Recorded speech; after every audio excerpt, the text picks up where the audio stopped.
Don't have a victor and a vanquished mindset. It must be no victor, no vanquished. We're not trying to win something. So one of the challenges that happen when you're conflict is you want to find out who was wrong and who was right. We're not trying to say, I won the argument, you. No. It is this. How can we discuss this and find a way through, not find a way out? So conflict resolution must be done in such a way where we should be better for it and not worse after we've tried to do it. It's best done between the two parties. All right, they should come together and without trying to judge each other, discuss and say, where did we get it wrong? This is where I think you got it wrong, without judging the person, without condemning the person. Now, if they are not able to have the resolution between themselves, then they should invite a licensed, a proper authorized third party. All right, I always advise that people get licensed therapists and counselors, marriage counselors. Can be in conference of the church, or people that are licensed to do those kind of counseling, so that the therapist and all those kind of people, or even the pastor,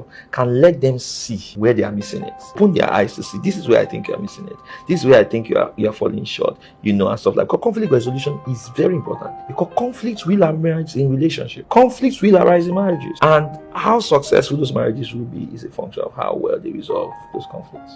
So what if they're having back and forths, as in arguments and conversations? That's where a third party needs to come in, who is experienced, who is licensed and authorized to mediate. You need to be able to have, when it becomes frequent, you need someone you can escalate to. You understand?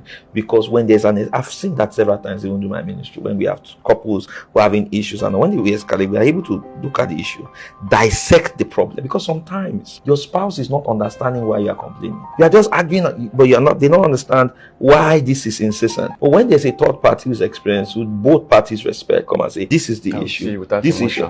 Exactly. And they bring it, and everybody sees it. And that's why it's best that the third party is someone who is not siding one party over the other person.